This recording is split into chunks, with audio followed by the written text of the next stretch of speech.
must be our goal and our guide. And all that we strive for as a human family, dignity and hope, progress and prosperity, depends on peace. But peace depends on us.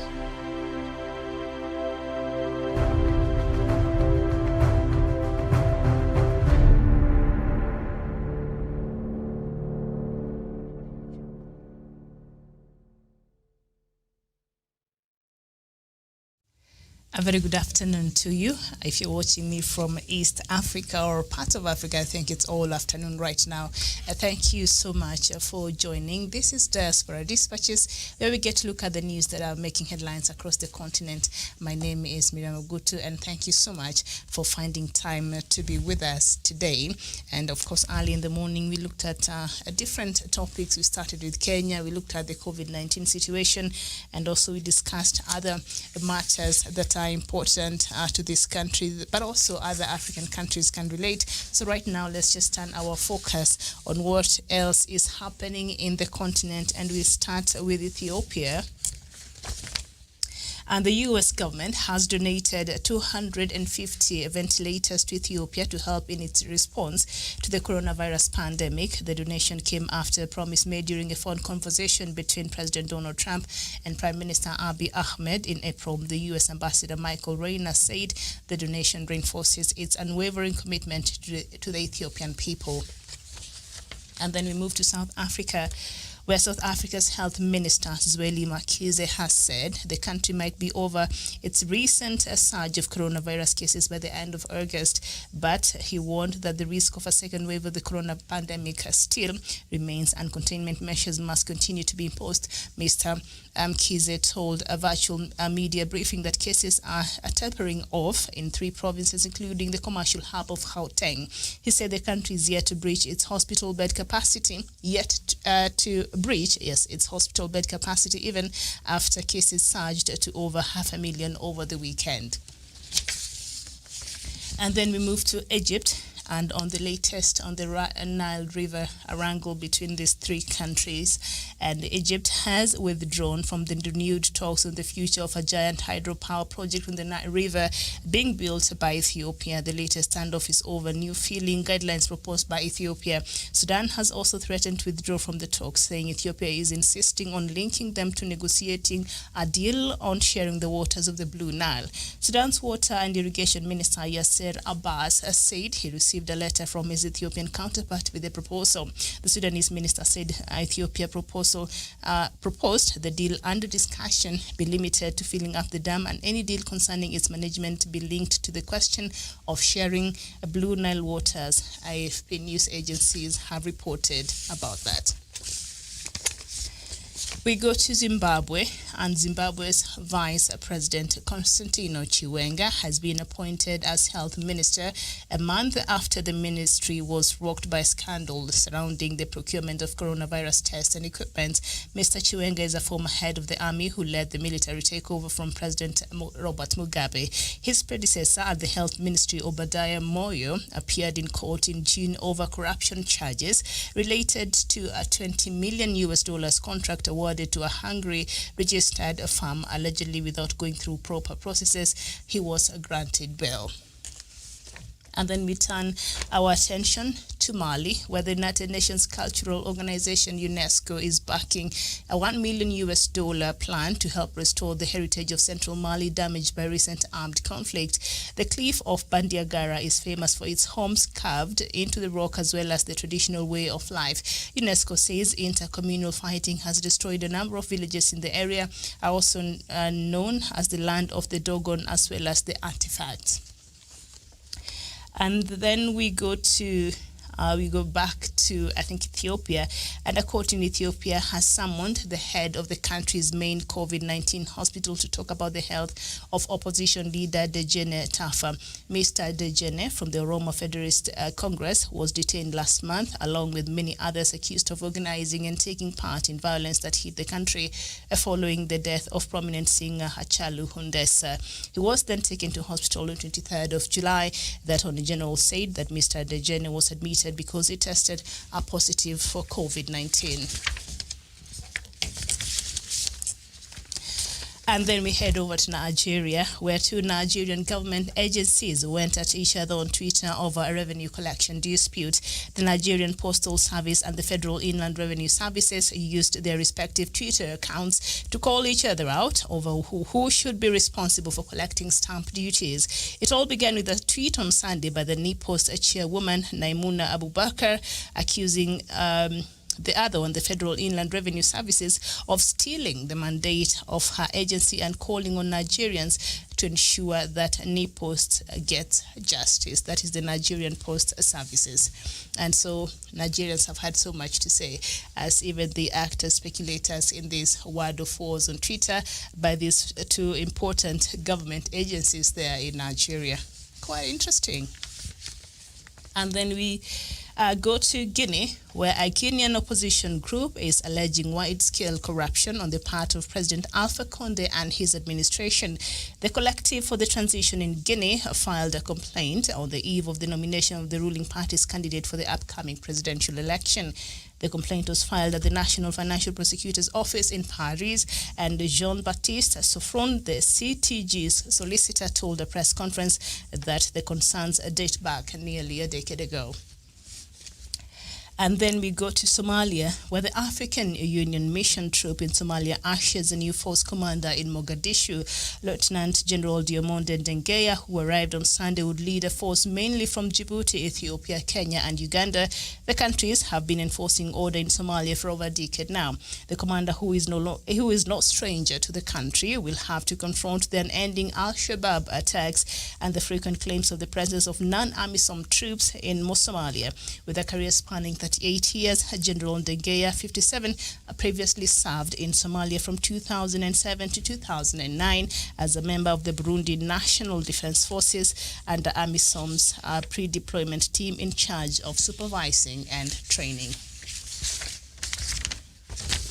And then we go to Tanzania, and Tanzania's main opposition party, Chadema Party, on Tuesday unanimously approved Tundu Lissu's candidacy for the October 28th general election after he won a party vote. Heavyweight Lissu, a former MP and Chadema's deputy chairperson, was shot 16 times in 2017 in an assassination attempt. He returned to the East African country from exile last month and described Magufuli's handling of the corona pandemic as a national embarrassment. Tanzania has not released official coronavirus figures since late April, and unlike most African countries, it has taken no specific measures against the pandemic. Magufuli has repeatedly asserted that Tanzania has no coronavirus patients. The country's opposition fears that the general election will take place in a climate of violence and intimidation and has called for the formation of an independent electoral commission.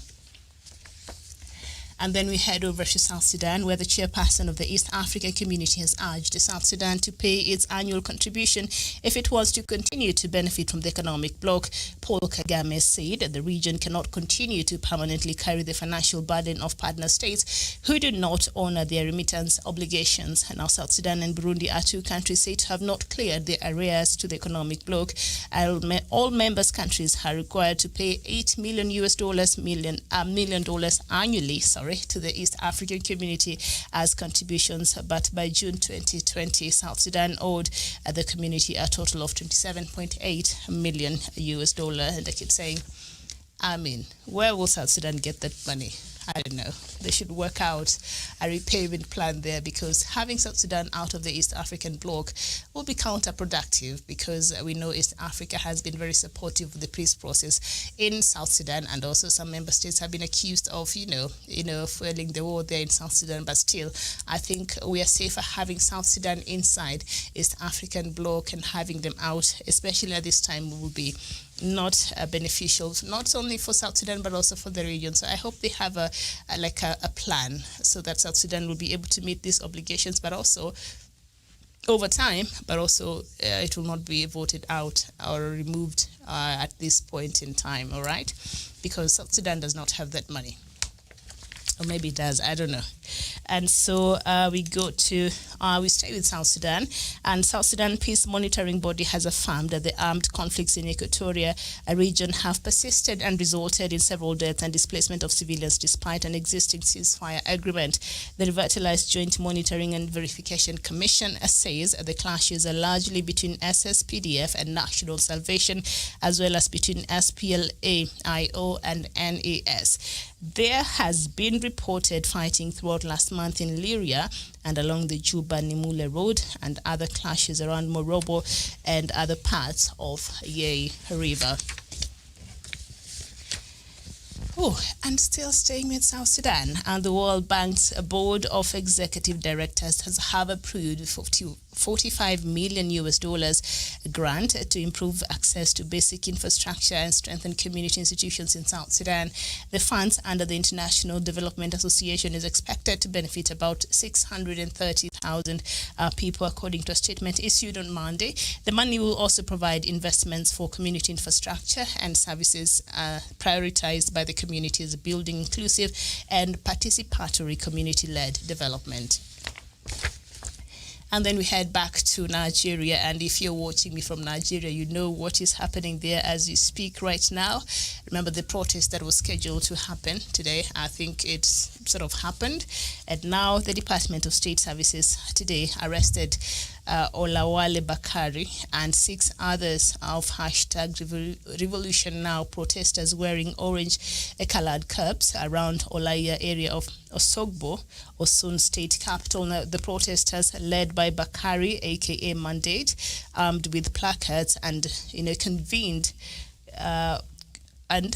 converged on Correspondence Chapel of the Nigerian Union of Journalists located in the area, and informed newsmen that they wanted to address them. While waiting outside for the leadership of the chapel to invite them in, some policemen had approached them and were discussing with the protesters.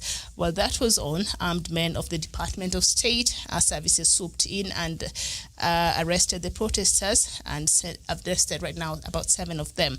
Now, the protesters carrying placards and banners had set out as early as 8 a.m. to demand good governance. Some of the banners read, "Nigerians are sick and tired of poverty, corruption, injustice, and untimely deaths. Say no to injustice, yes to living wage for unemployed youth." I don't know why none of those banners said say no to insecurity. Like, that would be my biggest concern if I was there in Nigeria. But it appears these other issues also, form the basis of why they were protesting today. Now, the leader of the group, Omoyele Sowari, who is a former presidential candidate, was detained last year for about 3 months while court order for his release was ignored. He was eventually released following pressure from the international community and human rights organization.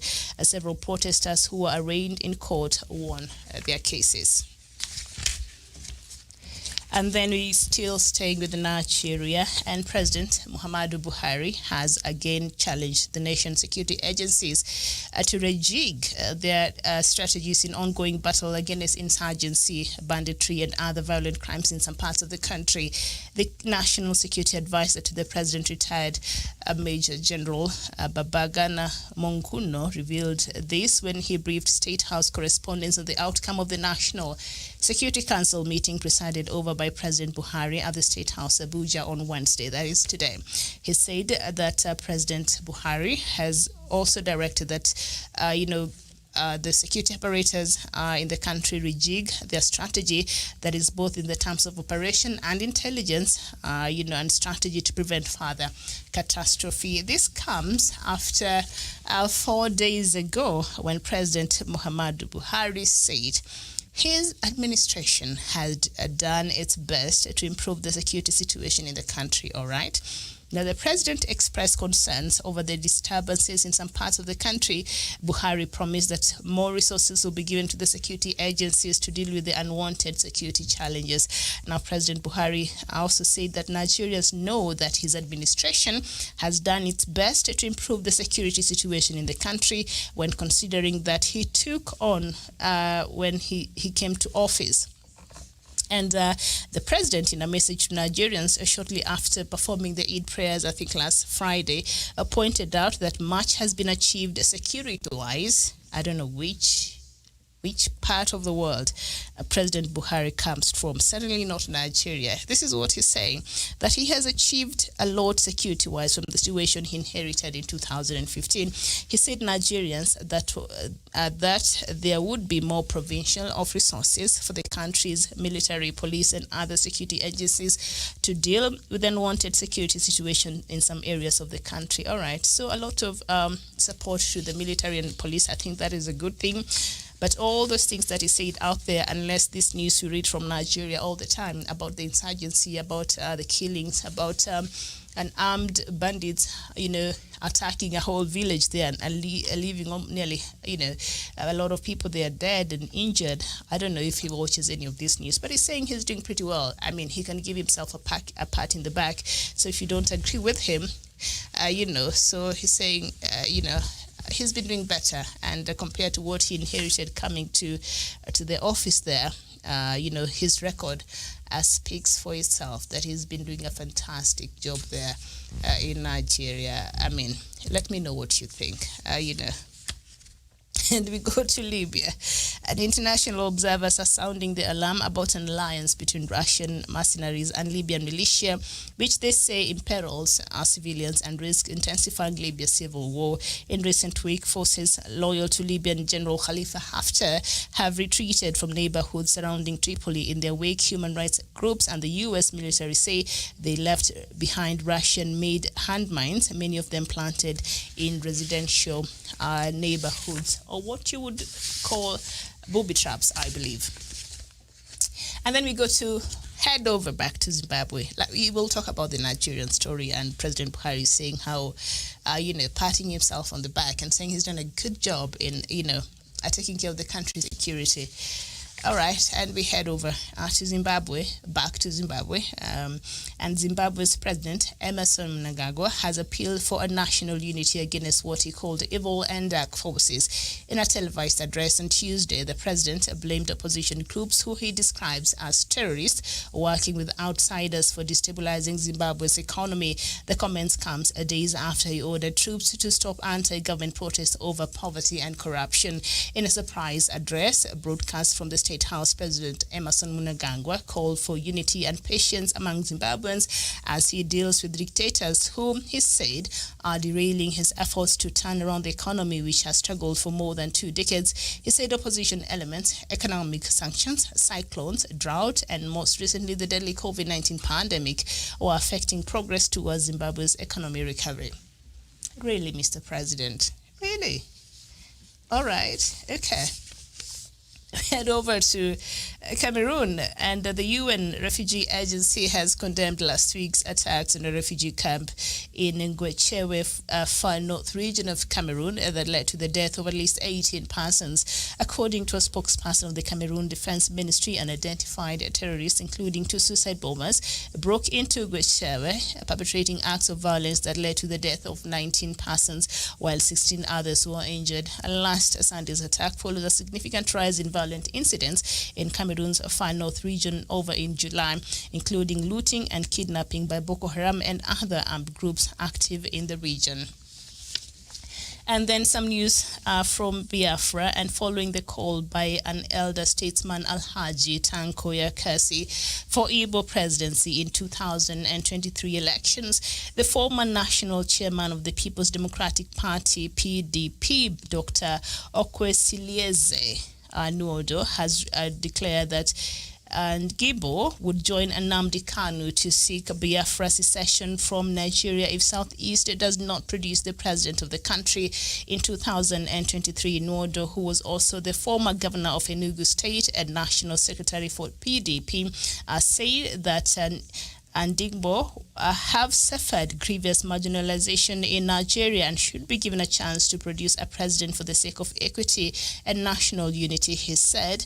This during an exclusive interview with Vanguard on Tuesday, adding the Southeast geopolitical zone has been persecuted over 50 years, even though the region is more patriotic than any other geographically zone in terms of economic development of the nation. So this person is saying, in 2023, if he doesn't get this seat, if the if the Ndingbo, I think that's how you say it, do not get to be the president in 2023, then no doubt he shall join Biafrans to try to seek for secession from Nigeria.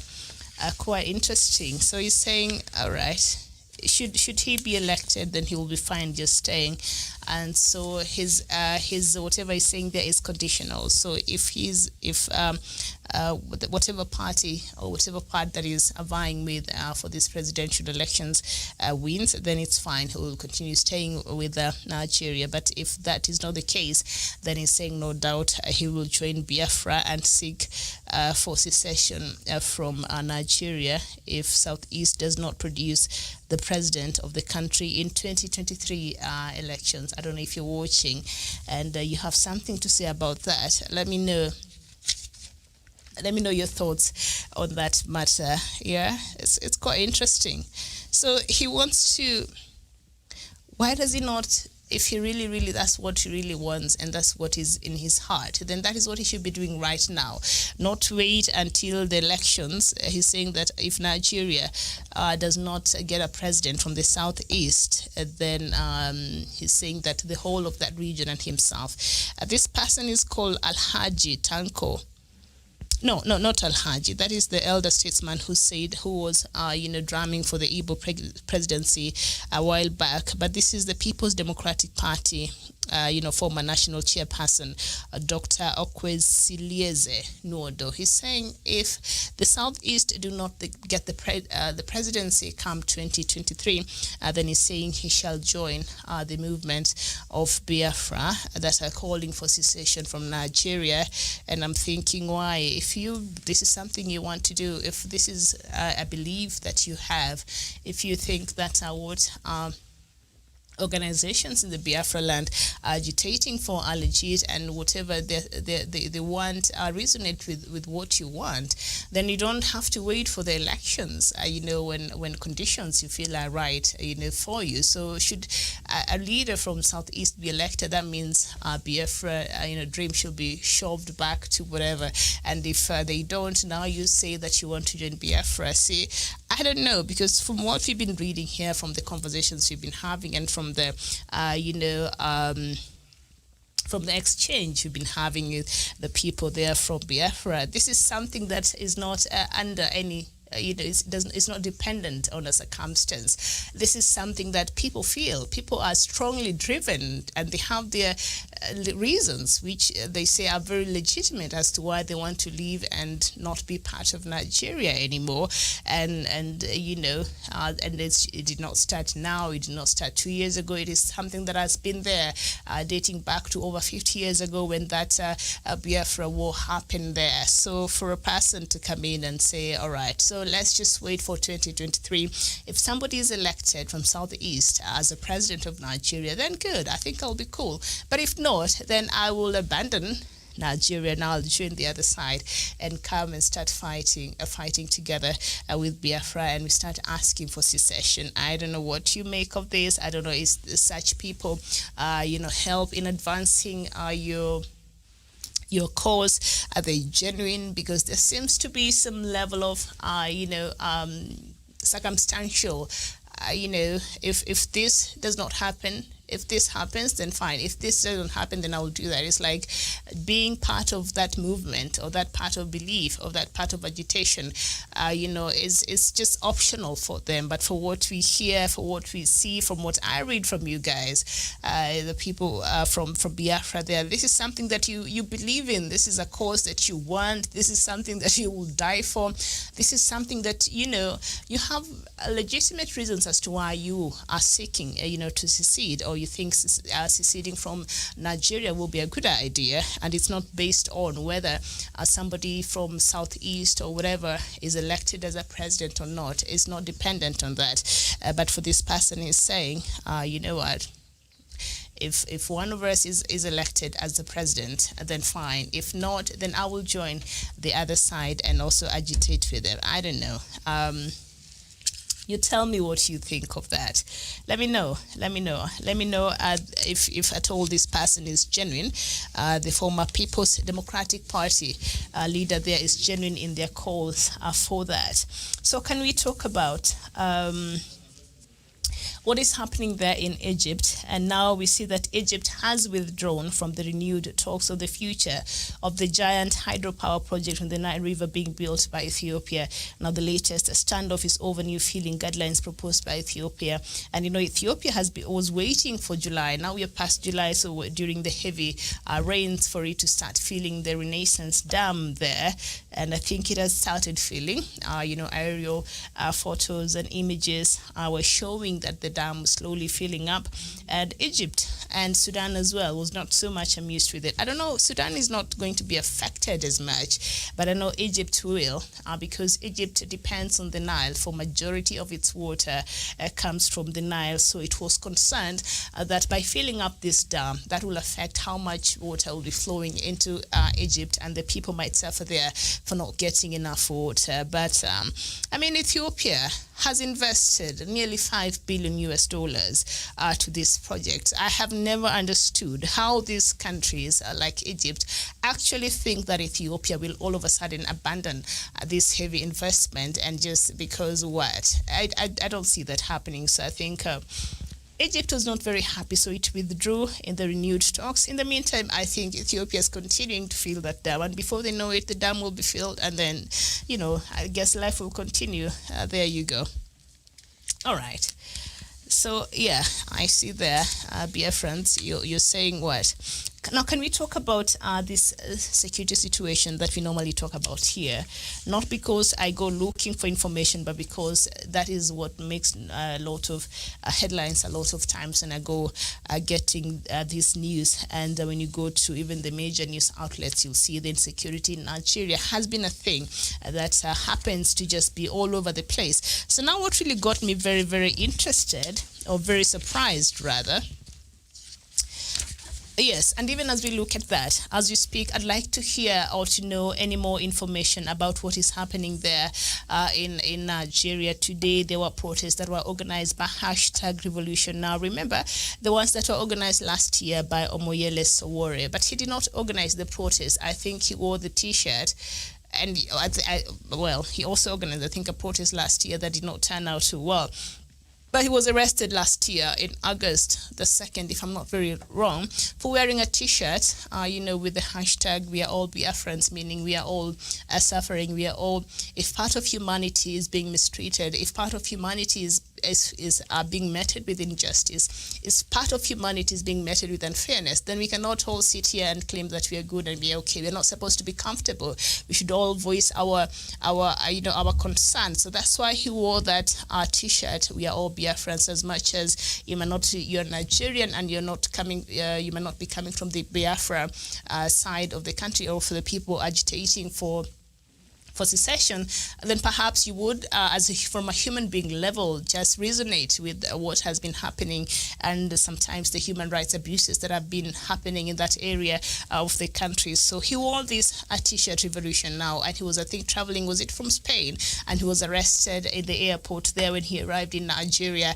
And I remember he went to court. The High Court did not find him any guilty, but they ordered for his release by the authorities there. Nigeria continued, to hold him, for about 3 months. This went against even the court order. So if a whole state can disregard its own, justice system, I think that raises a lot of questions. So now the revolution, now protesters today were back in the streets there in different, states there in Nigeria, and a few of them have been arrested.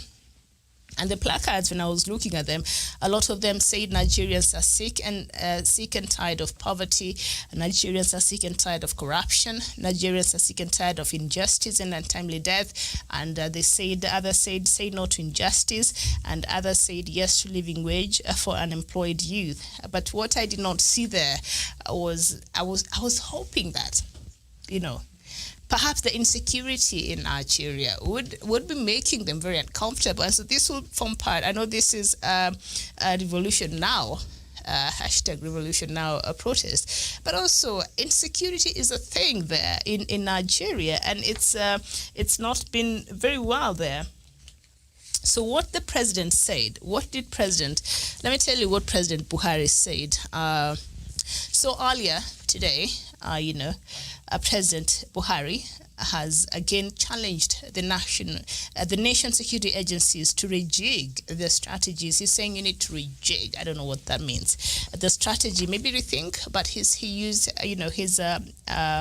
his aide used that word, rejig their strategies in the ongoing battle against insurgencies. So he's saying, and banditry and other violent crimes in other parts of the country. I don't know why he's saying banditry, because I've said these bandits, these are criminals, people who walk with weapons and guns and all that with an aim to maim and to kill and to cause harm.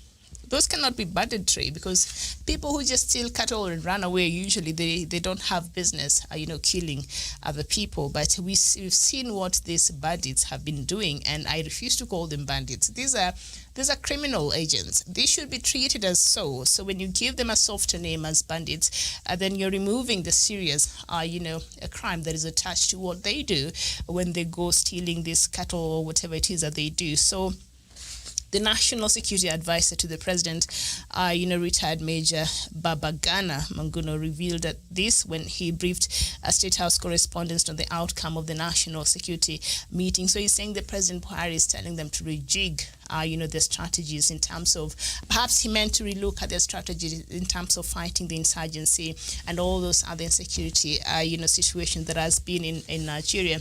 And if you remember, over 4 days ago, President Buhari came out after the prayers for Eid, and he said his administration has done its best to improve the security situation in the country. And the president, I was just reading this while laughing. I listened to it and I was like, what? Is Buhari for real?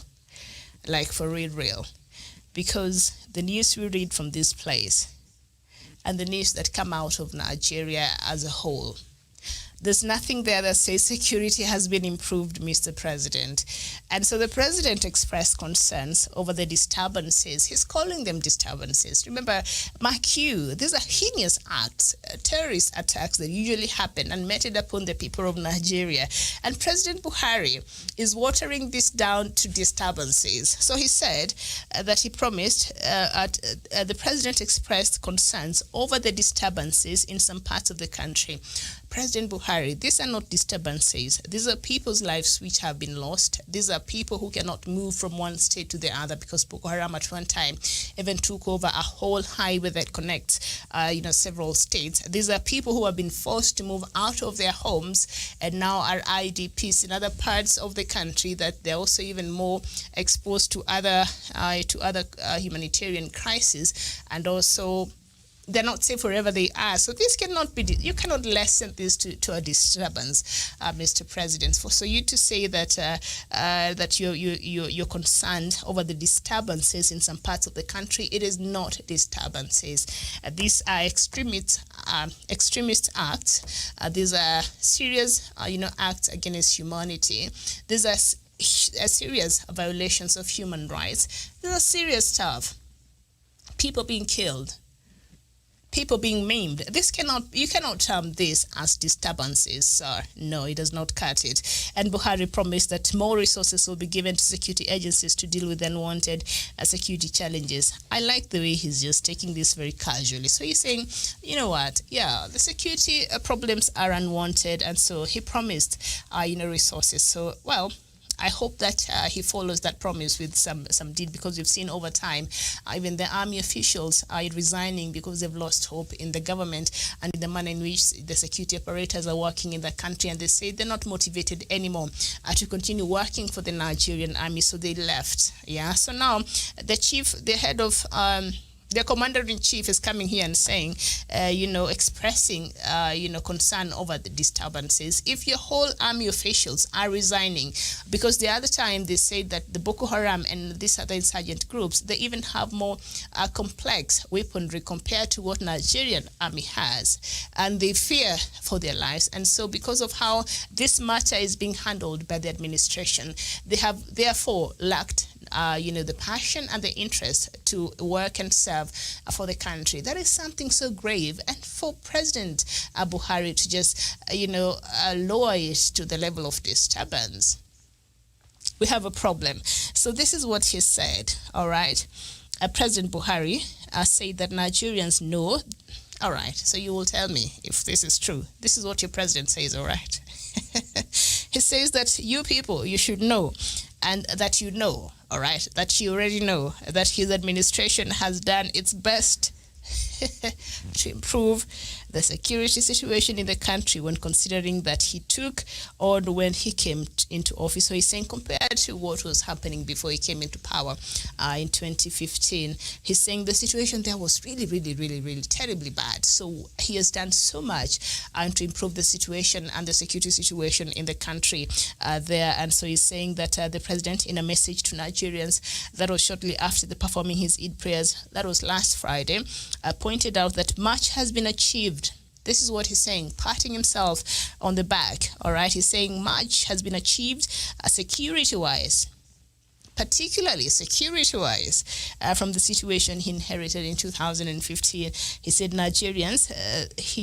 Nigerians that there would be more provision of resources for the country's military, police, which I think is a good thing. If he can actually follow up and do that, that would be a good thing for the Nigerian police and army and other security agencies to deal with the unwanted security situations in some areas of the country. So the place where I'm having trouble understanding, because I don't know if President Buhari lives in the same Nigeria with all this happening and all these things that are being reported from coming from Nigeria. I don't know if he stays or resides in the same Nigeria, or if I don't know if President Buhari has a television and he watches the news, and perhaps he gets briefings from his from the people that are supposed to be briefing him.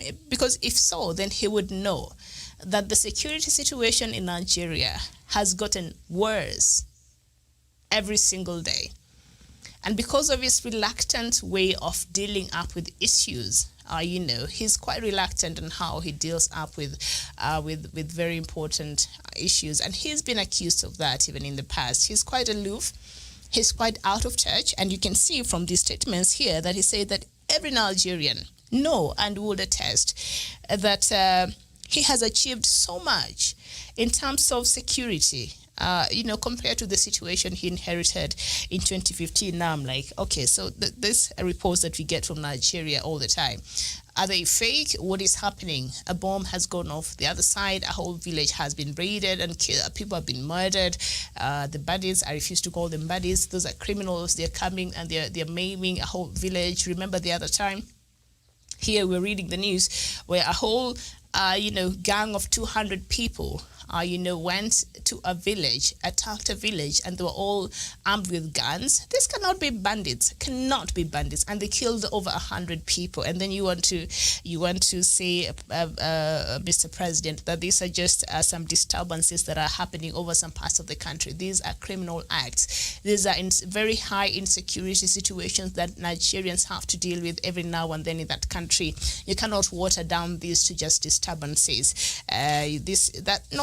No wonder he deals with it in a very casual way, because I think he does not consider it much of a big deal as it should. And for him to say that Nigerians can attest that he has achieved much security-wise from the situation, you can tell me. Maybe I'm just over reading into things. Maybe you can tell me the situation there.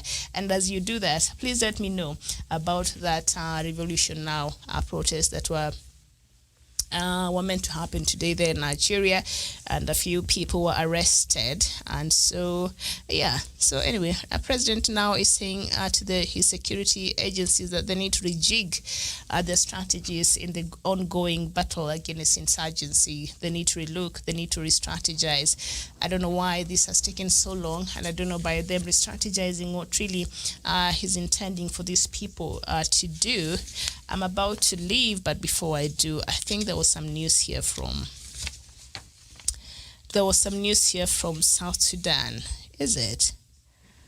Well, yeah, the East African community, which is now urging South Sudan to pay its annual contribution if it wants to continue to benefit from the economic bloc. Paul Kagame, the president of Rwanda, is the current chairperson of the East Africa Community, said the region cannot continue to permanently carry the financial burden of partner states who do not honor their remittances obligations. Now, South Sudan and Burundi are the two countries said to have not cleared their arrears to the economic bloc. All member countries are required to pay $8 million annually to the East Africa Community as contributions. And by June 2020, South Sudan owed the community a total of $27.8 million.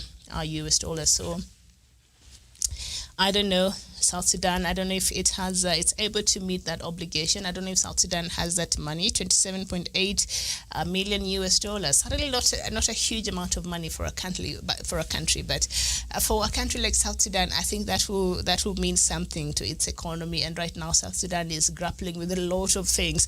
So I don't even know if the East Africa Community fee and the arrears is even part of the priorities. But what I would think, or I would imagine, is that South Sudan is much safer being part of the East Africa Community, because it needs this community to hold its leaders accountable. It needs this community to continue supporting the country. So if you remove South Sudan, especially right now, when even the peace process there is fragile, where they're not even meeting deadlines when it comes to President Salva Kiir dissolving parliament, and these other things that are happening, I think that will be a very bad timing for South Sudan. So I don't know what other avenues or that the East Africa Community can use so that they make sure that maybe South Sudan can in future make a plan to pay all these arrears. I don't know how that is going to happen, but also make sure that South Sudan is not sidelined when it comes to the East Africa Community. And I understand this fee, the $800 million annual fee, is very important because it helps the East Africa Community, Secretariat run its affairs and all of that. So it's quite important. And Burundi and Nkurunziza just chose it will not pay. I don't know the last time Burundi ever paid for that fee, but it has not been paying. So perhaps with the new president, Evariste Ndayishimiye, hopefully he'll start building new relationships with the East African community, as well as with other East Africa, community, countries. As you well very know, former president, the late now, and Nkurunziza, never used to leave Bujumbura at all. I remember after the attempted coup in 2015, and Nkurunziza said, no, I'm not leaving. Remember when even he was sick, apparently the wife had COVID-19, came to be treated in Kenya. So there's no way you can be living with the person in the same house. A person has COVID and you don't. So the wife was flown to Nairobi here in Kenya for treatment. Nkurunziza, they never confirmed if he had COVID or not, so I don't want to peddle information that has not been issued out there. And so he never travels out of the country, period. It's quite interesting. So I don't know, the new president has a lot in his plate in terms of building new diplomatic ties, especially with the East African countries and other countries, because the diplomatic relations with so many other countries have been severed because Mr. Nkurunziza really never cared much about certain things. So even remitting this money to the East African Community bloc became, he just stopped without explanation. That's it. He just stopped. But for South Sudan, we know it has been struggling. Even Burundi itself has been having some serious, financial difficulties there. So hopefully with a new president that was elected a couple of months ago, maybe 2 or so, I think that he has a good opportunity now to try to relook at some of these relationships and try to just mend, these places that his predecessor, might have messed in terms of diplomatic relations. We need each other. No country is an island. Even those which are islands, they still need other countries from outside, and so from the mainland. So yeah, he has to rebuild that and see how he's been working. We've not been hearing so much coming from Burundi there, so we don't know what the new president Evariste is up to. I hope that he's up to some good. All right, so thank you so much. Thank you, Marcel, John. Good afternoon, Kanyi Ndewa. Good afternoon to you. Thank you so much for watching. Adair Thorn, you're saying peace is responsible of the government. Absolutely. And my thoughts exactly. Thank you so much for emphasizing that. Akinzua Jonathan, you saying Nigeria is sick and must die.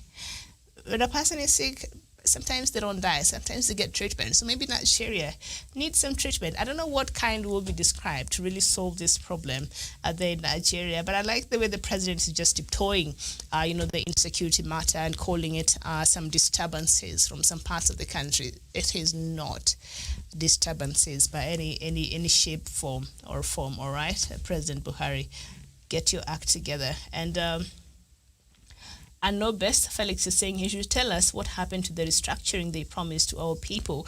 When they said no restructuring, no vote in the past presidential campaign, they asked IPOB and Nnamdi Kanu to stop the activities and wait for the restructuring. Today, where is your promise? A very good question. I wish I had an answer to that, but I'll just pose it to the people there, to the authorities in Nigeria. And Kevin Ekemezio saying Nigerian government is a government of fraudster and terrorists because Nigeria government are the sponsor of all these terrorists in the country. Darkness. Okay, all right. So Oliver Onyeka, you're saying Nigeria seems irredeemable, and the solution is to allow reference to go. Ephraim Owaoma, a very good afternoon to you, and thank you so much for tuning in. And Jared Akama, you're saying people have a right to self-determination, and this is not negotiable whatsoever. Thank you so much there. Chris Paul, you're saying we want Biafra, not the presidency. But the other person said, for those who are joining just right now, there's a person here that said something. I know I should be gone in the next minute or so. There's a person here who said that from Nigeria, right?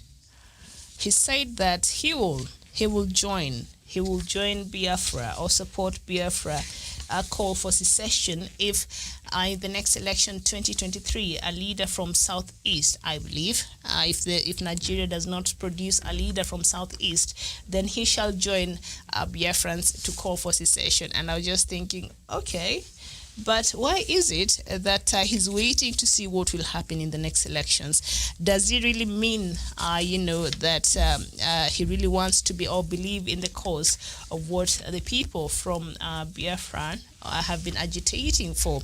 Does he even understand, some of the issues that they have been raising that are causing them to feel dejected, and they're causing them to feel, perhaps Nigeria is not the place that we fit, and now we need to go have our own. His name is Dr. Okwesilieze Nuodo, all right? He's the former a chairperson of the People's Democratic Party, and he came and said, if Nigeria will not produce a president from Southeast in the next election, and remember, he's a former governor of Enugu State, so perhaps some of you would know him, and National Secretary of PDP. He said that, what is this? Ndigbo. That is a mixture of what? NDIGBO. How do you say that? Ndigbo. All right, have suffered previous marginalization in Nigeria and should be given a chance to produce a president for the sake of equity and national unity. He said this during an inclusive interview on Tuesday by some newspaper there in Nigeria, adding that Southeast geopolitical zone has been persecuted for over 50 years, even though the region is more patriotic than any other geopolitical zone in terms of economic development of the nation. I don't know how you feel about that, but what he's saying is, if you don't produce a president, then I will join Biafrans to agitate for a secession. And all right, so thank you so much for your time. I hope to see you here tomorrow. It's now 10 minutes to 4 p.m. here in Nairobi. It was a pleasure. This has been Diaspora Dispatches. My name is Miriam Mugutu. A very good afternoon to you.